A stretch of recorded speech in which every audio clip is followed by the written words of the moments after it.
Hi, I'm Julie Barrett. I'm the founder of Conservative Ladies of America. And today I want to talk to you about something I stumbled upon on X yesterday, which happens to be one of my most important issues, one of my biggest priorities, and that's our children and the push for mental health in schools. I personally believe that our children should be top priority for all Americans because their success, their academic achievement, and their mental, physical, emotional health and well-being is critical to the health and the survival of America. I mean, they're going to be the future generation that's going to be leading this country. And so it's really important that we do them right and give them the best opportunity to succeed in life. And there is a huge agenda to push mental health into schools. You see it with it's all part of the SEL, CRT, the comprehensive sexuality education, the push for LGBTQ ideology in government schools, and so far beyond. And I kind of think of it as my analogy for policy and programs and things like that. I think back to when I was a child and my grandparents had a home in the San Juan Islands in Washington State, and I spent a lot of time beachcombing. And one of my favorite things to do was to turn over the rocks, and there would always be all these little crabs, and they would scurry when you picked up the rock. And the bigger the rock, the more crabs, the bigger crabs. I feel like that's how policy and programs are within our government system. You overturn one thing and you find a whole bunch of other things. I kind of also describe it like a web. No one policy or program stands on its own. It's always connected to other policies and other programs. There's so much interwoven. So if you start going down these rabbit holes, you'll find yourself, off in many different directions. And so yesterday I saw this post that was shared by another user on X from the CDC's Division of Adolescence and School Health. I didn't even know they had an account for this. And so I really went down the rabbit hole because I saw this graphic right here, this 6 strategies for promoting mental health and well-being in schools. And it's such a pretty graphic, and they're sharing this out to schools and teachers and administrators. And one thing I think we should all be aware of is teachers go to school to become teachers, not psychologists, not psychiatrists. They're not mental health professionals. They are teachers. So they're not qualified to be filling this role of teacher and mental health professional. That should always be top of mind. So on this graphic, you can see the first strategy is to increase students' mental health literacy. You are probably getting familiar with the term literacy. It's being attached to all sorts of different things in education and beyond. And that's just all part of sort of this Marxist, communist, socialist movement that we have going on in education and our government systems, and at a corporate level, of course, too. Strategy number 2 is promote mindfulness. What does that mean? They're trying to teach students to become more connected to their feelings, to talk about their feelings. When we were kids, if you're my age, I'm almost 50, and when I was a kid, you went to school and you didn't have to bring your problems into the classroom. You were just doing English or math or science or whatever it was. You didn't have to talk to the teacher about maybe, your mom burnt your toast this morning, or your dad was yelling at your mom and they got into a fight before you went off to school, and that kind of started your day off right. You didn't have to talk about that stuff. You just got distracted with school. You went about your day. You got there, you started talking to your friends, and you forgot about what was going on at home. We need to be doing that for our kids. We don't need our kids to be dwelling on their problems. Of course, the things you think about, they magnify, they grow. And so if we're teaching kids to meditate on the things that are wrong in their lives, they're going to get depressed. And this is part of why we have this mental health crisis with our youth in our country. Strategy number 3 is to promote social, emotional, and behavioral learning. This SEL type of stuff is embedded into every part of education. There is no subject in school that does not have some element of SEL pushed into it. Now, you may have some teachers and some more red states that don't have as much of it, but it is a nationwide thing. So if you're thinking, well, I live in a red state, so this isn't happening in my state. I live in Florida. And when I moved here last summer, July of 2023, the first thing I did was make a public comment at a school board meeting in July because they were adding mental health funding to the schools. They have this whole program in Florida called the Resiliency Toolkit, and it's just a different, better sounding name for social emotional learning, or SEL. So if you are in a red state, don't think that this doesn't apply to you, because it is happening everywhere. It is embedded in the systems everywhere. And that's why, this is a CDC level. This is a national level program here that I'm talking to you about today. So they want it to be in every state, in every system. And education has always been very left leaning, and even more so today. And it's, hijacked by the teachers union and what I refer to as the educational industrial complex. So then strategy number 4 is enhance connectedness among students, staff, and families. That's also a little bit problematic. The school doesn't really need to be involved in your family. They just need to educate your kids with academics, reading, writing, and arithmetic. And then strategy number 5 provides psychosocial skills, training, and cognitive behavioral interventions. Again, these teachers are to be teaching academics. They're not mental health professionals, so we should stop making them be mental health professionals. Strategy number 6, support school staff well-being. I suppose this is more DEI training, give them more days off. Who knows exactly what that looks like. So I went through this graphic here, and then I went over to the website that this came from, and I started dinking around. So let's take a look at some of the things that I found on the CDC's website. You're probably aware of the surveys that go on in schools, and it's a big thing that most of us feel is pretty invasive. It is really not the school's place to be collecting data on your child. We always encourage parents to opt their students out of this. Sometimes, though, what happens is the surveys are given to the students without any notification. And so the parents don't really know. Parents don't really know how to opt out. I'm going to put a link down below from Parents Defending Education. They have a really good tool for you to be able to opt out of this. And I recommend that all parents do this. If you didn't do it at the beginning of the school year, go ahead and do it now. So the CDC is getting the data from these surveys that go out to the students. And one of the things that we know over the last several years is that we have this youth mental health crisis.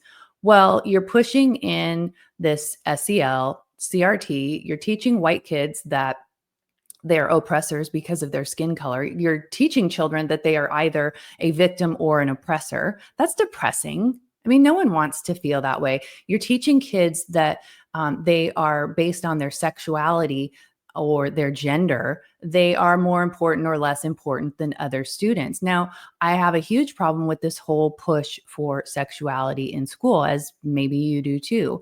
I think that talking to kids about sexuality, making that normalized at a young age, is really bad. And there was a time when this was considered grooming behavior.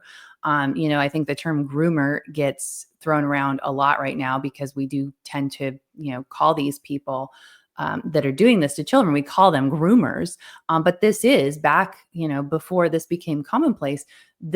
Grooming was what sexual predators did to children. And this kind of stuff that's going on in schools with this comprehensive sexuality education is the kind of thing that sexual predators would do to groom children that they were going to victimize. So one of the things that we're seeing with the rise in the mental health issues with students is how many kids nowadays are claiming to be LGBTQ.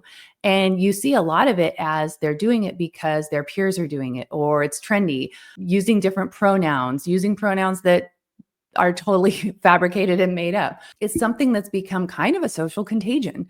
So it's interesting that in the CDC's report here, the depressive symptoms and suicidal thought by demographic characteristics, you have 65% of LGBTQ youth are having suicidal thoughts and depressed. Does that surprise you? They're being taught that if they don't feel comfortable in their body, maybe they were born in the wrong body. Maybe something is wrong with them. Maybe it's a boy and he is having a struggle with puberty. And so maybe that means he's a girl. I mean, we're really messing with kids by teaching them this gender ideology. Further goes on to suicidal thoughts and behaviors by demographic characteristics. The LGBTQ students were more likely than heterosexual students by 20%. 20% of LGBTQ students were likely to have suicidal thoughts and behaviors to only 6% of the heterosexual students. That should be a huge, huge indicator that what we're doing, what they're doing is not working. It's actually creating the problem. So, what they're doing is they're creating a problem and then they want to create a solution. And the solution is we need to put mental health care in schools. Now, I have had a lot of experience in my family with mental health issues, with my children with mental health issues. And so I definitely believe that we need to be supporting persons and students who need mental health care. The problem is the mental health care system has been hijacked by radical leftists, and they have an agenda. And the agenda is to indoctrinate these students. And so it's not good to be pushing this into the schools. It's not good for it to be radicalized and hijacked by the left. And you see in some states, they have made laws for mental health providers where they have to be gender affirming.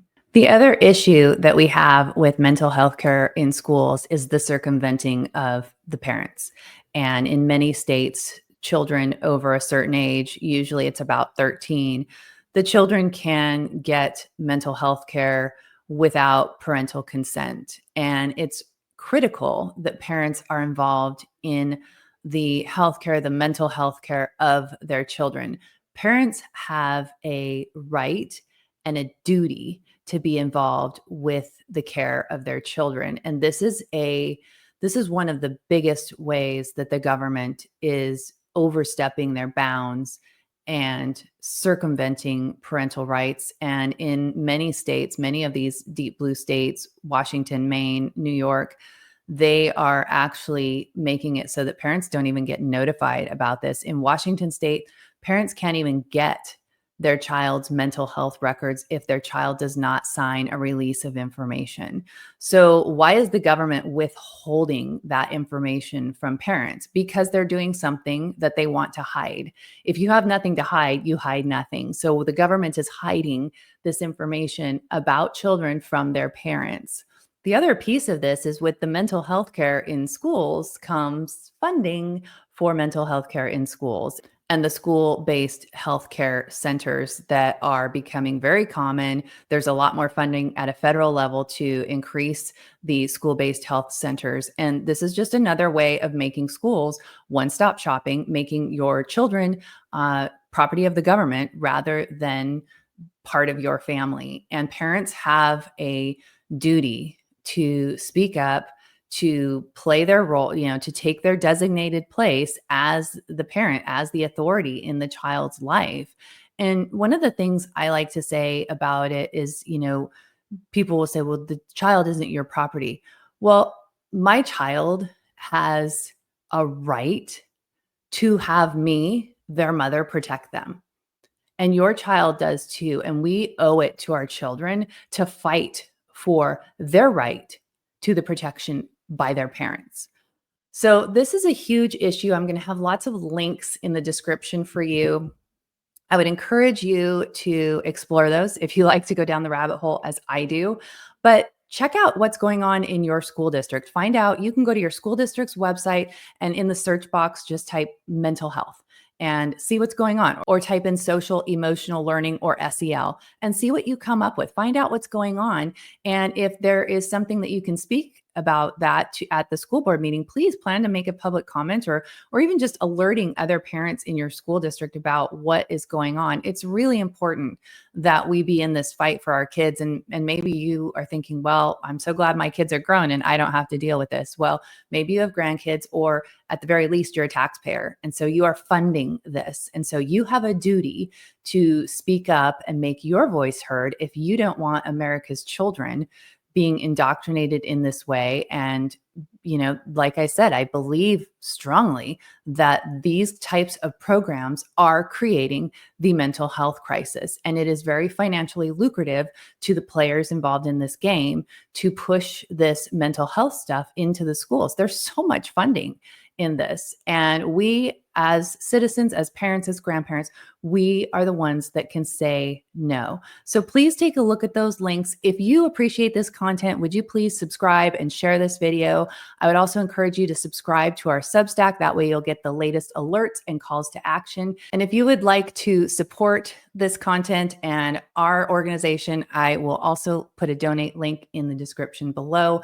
We are citizen activists, and the only way that we can do this work is by the support of other concerned citizens like you. So thanks for watching. Thanks for sharing. Don't forget to like and subscribe, and I'll see you again next time.